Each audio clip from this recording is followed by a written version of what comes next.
Bonjour à tous, on se retrouve aujourd'hui pour une nouvelle vidéo de géométrie pour le groupe AB, avec un énoncé bien un peu qui change de l'ordinaire et qui est le suivant. Donc on vous donne un segment AB et un angle alpha, donc, bon, comme il est sur cette figure-ci, donc on a juste l'angle et le segment, rien de plus. Et on vous demande de trouver tous les points C tels que ACB soit égal à alpha. Je vous laisse chercher un peu, j'ai bientôt donné une indication.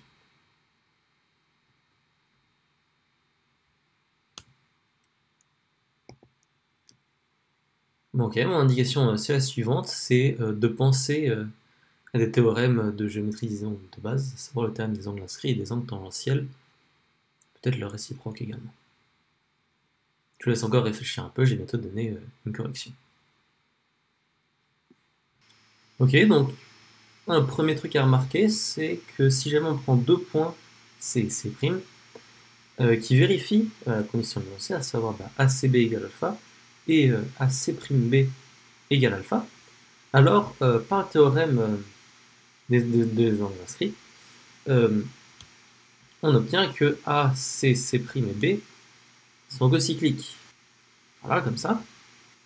Donc c'est-à-dire que si jamais on a maintenant un troisième point C secondes, à ce moment-là, il va être cocyclique. À ce moment-là, A, C, C secondes et B vont être cocycliques. Et le cercle doit être le même puisqu'il passe par 3 points, donc c'est le cercle circonscrit à C. Donc le lieu des points qu'on cherche est un cercle. Et maintenant, la seule question à laquelle il faut encore qu'on réponde, c'est de quel cercle s'agit-il?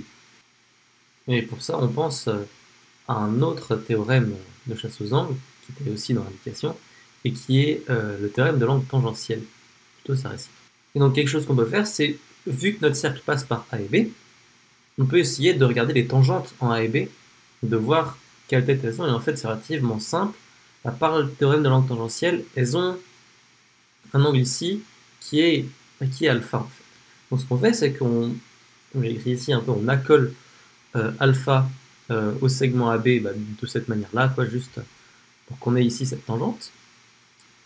Et on fait pareil de l'autre côté, voilà, et comme ça on a les deux tangentes. Ici j'ai dessiné que les deux pieds droites, mais ça devrait suffire. Maintenant, vu qu'on sait que le segment entre le centre du cercle et A est perpendiculaire à cette tangente, et puis de même ce segment-là est perpendiculaire à cette tangente-là, on connaît le centre puisqu'il s'agit maintenant de l'intersection des deux perpendiculaires.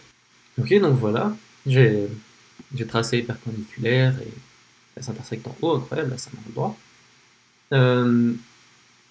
Et puis maintenant on a fini puisque on connaît le centre du cercle et on connaît même pas qu'un seul, on connaît même deux points du cercle qui sont A et B. Donc le lieu des points qu'on cherche c'est le cercle de centre O et de rayon mettant OA. Maintenant, il s'avère que ce que je vais raconter là est pas complètement juste, dans le sens où il manque quand même quelque chose, et en plus c'est quelque chose en trop, les deux à la fois. Donc il y a une erreur quelque part. Si vous voulez, vous pouvez mettre sur pause, aller retourner voir pour essayer de trouver où est l'erreur et essayer de compléter la preuve avec ce qui manque, etc., etc. Donc, le problème déjà, c'est que si jamais on a un point qui n'est pas dans cet arc de cercle-là, mais dans celui-là, ça va pas être le même angle a priori, à moins que alpha soit un angle droit, ça va pas être le même angle, puisque ici c'est pi moins alpha, c'est pas alpha. Donc ça déjà, c'est un gros problème. Et en plus, si on prend le symétrique de C' par rapport à AB, qui est par là, à ce moment-là, AC seconde B va aussi valoir alpha. Donc on a à la fois, pas assez de points, puisqu'il nous manque cela, et trop de points, puisqu'on a cela en trop. Et donc, où est-ce qu'on s'est trompé? On s'est trompé au moment où on a supposé que ce quadrilatère-là, en fait, était un quadrilatère. Dans le sens où c'est un quadrilatère non croisé. C'est-à-dire que quand on trace les segments A, C, C', C'B et BA, il n'y a aucune intersection. Ce qui n'aurait pas été le cas, par exemple, si jamais j'avais pris A, C', B, C. Ça, en ce sens, c'est pas un quadrilatère. Et si cette hypothèse que les segments ne soient pas croisés, c'est relativement intuitif, c'est de dire que C et C' sont du même côté de AB. Parce que si C et C' ne sont pas du même côté, et ben, vu qu'il y a le côté CC' et le côté AB, et ben, ça va s'intersecter. Ça, c'est un problème qui fait qu'il y a des cas où on ne peut juste pas l'appliquer.